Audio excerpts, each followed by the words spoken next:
નમસ્કાર વિદ્યાર્થી મિત્રો, વંદે ક્લાસીસ યુટ્યુબ ચેનલમાં આપનું હાર્દિક સ્વાગત છે। આજના વિડીયોમાં આપણે ધોરણ 11ના અર્થશાસ્ત્ર વિષયના દ્વિતીય પરીક્ષા જે જાન્યુઆરીમાં જે યોજાવાની છે તેની બ્લુપ્રિન્ટ અને મોડલ પેપર જોવાના છીએ, જેથી કરીને તમને ખ્યાલ આવી શકે તમારે તૈયારી કઈ રીતે કરવાની છે અને તમે તમારી પરીક્ષામાં સારું પરિણામ લાવી શકો। તો તમે આપણી ચેનલ પર નવા આવેલા હો તો સૌથી જલ્દી કરી દેજો અને વિડીયો પસંદ આવે તો લાઈક કરી મિત્રો વધુમાં વધુ શેર જલ્દી કરજો, જેથી કરીને તમારા બાકીના મિત્રો પણ આનો લાભ મેળવી શકે। અને આપણો વોટ્સએપ ગ્રુપ, ટેલિગ્રામ, ઇન્સ્ટાગ્રામ વગેરેને ફોલો કરવાની લિંક તમને ડિસ્કમાંથી મળી જશે, તો તમે જોઈન થઈ શકો છો। તો ચાલો આજના વિડીયોની છે આપણે શરૂઆત કરીએ।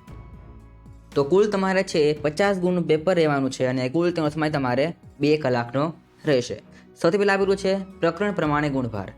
સૌથી પહેલું ચેપ્ટર આપેલું છે તમારે અર્થશાસ્ત્ર વિષય પ્રવેશ, તેમાંથી તમારે 2 ગુણનું છે એ પૂછાશે। બીજું ચેપ્ટર છે મૂળભૂત ખ્યાલો અને સંકલ્પનાઓ, તેમાંથી તમારે 3 ગુણના પ્રશ્ન આવશે।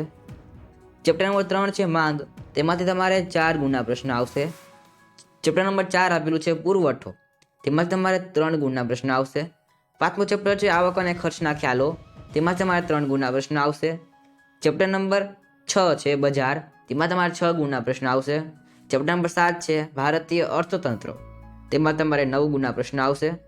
ચેપ્ટર નંબર 8 છે આર્થિક સુધારાઓ, તેમાંથી તમારે છે 10 ગુણના પ્રશ્ન આવશે। અને આ ચેપ્ટર છે ખૂબ જ સહેલું અને મોસ્ટ આઈએમપી ચેપ્ટર છે। તે પછી ચેપ્ટર નંબર 9 રાષ્ટ્રીય આવક, તેમાંથી તમારે છે 10 ગુણના પ્રશ્ન આવશે।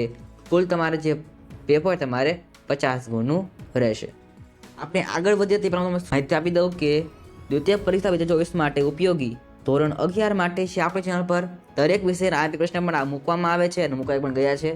તો દરેક વિષયના જે મોડલ પેપર હોય છે એટલે કે નમૂનાના પ્રશ્નપત્ર તેના વસ્તુ મૂકવામાં આવે છે બધા વિષયના, અને સાથે સાથે બધા વિષયની જે બ્લુપ્રિન્ટ મૂકવામાં આવે છે તે બધાની લિંક તમને માંથી મળી જશે। ઉપરાંત તમે છે તેને આપણા ચેનલ પર જઈને પણ જોઈ શકો છો। અને આપણા WhatsApp group, Telegram group, Instagram અને યુટ્યુબ બધે વગેરેને ફોલો કરવાની લિંક તમને મળી જશે, તમે છે ફોલો કરી શકો છો, નવી નવી અપડેટ તમને મળતી રહેશે। અને ઉપરાંત આપણી વેબસાઇટ બનાવેલી છે તેની પણ લિંક તમને આપેલી છે wandeclassic.com, ત્યાં તમે છે ઉપયોગી મટીરિયલ તમને મળી રહેશે, તમે છે જલ્દી પણ જોઈન અથવા તો વિઝિટ કરી લેજો। તો ચાલો હવે આપણે આગળ વધીએ।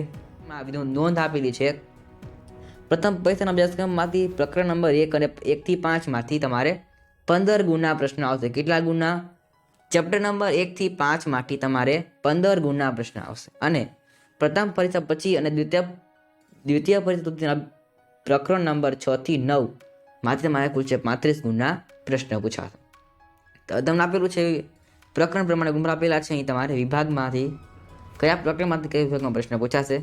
સૌથી પહેલા છે તમારે વિભાગ એ માંથી તમારે છે એટલે કે વિભાગ એ માં તમારે ચેપ્ટર નંબર 1 માંથી પ્રશ્ન આવશે, ચેપ્ટર નંબર 2 માંથી પ્રશ્ન આવશે, ચેપ્ટર નંબર 6, 7, 8 અને 9 આલા ચેપ્ટરમાંથી છે તમારે વિભાગ એ ની અંદર છે પ્રશ્ન આવશે।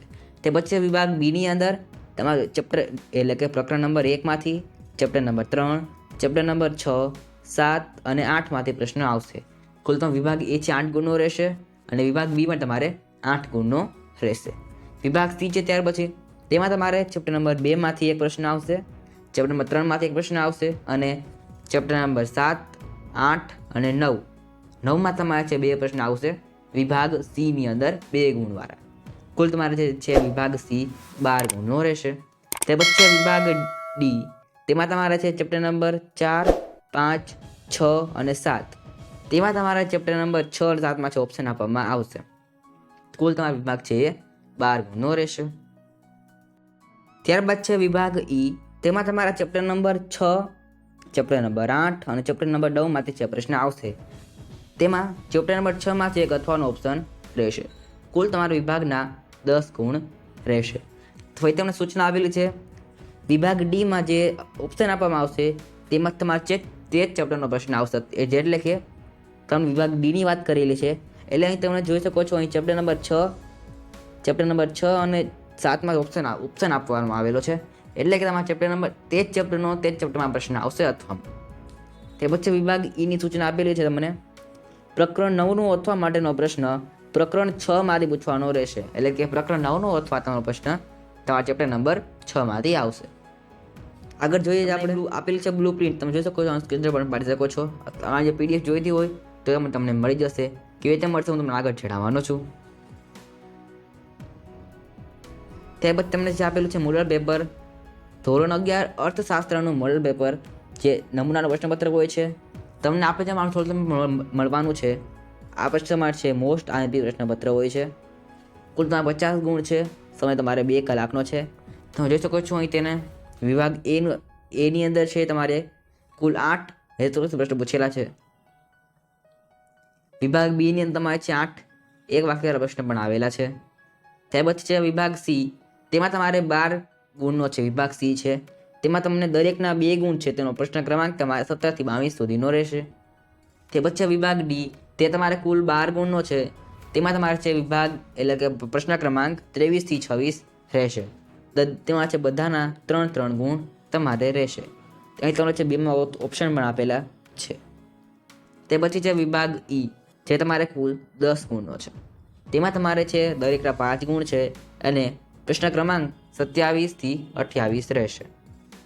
તેમાં તમને કુલ 2 છે અથવા આપેલા છે.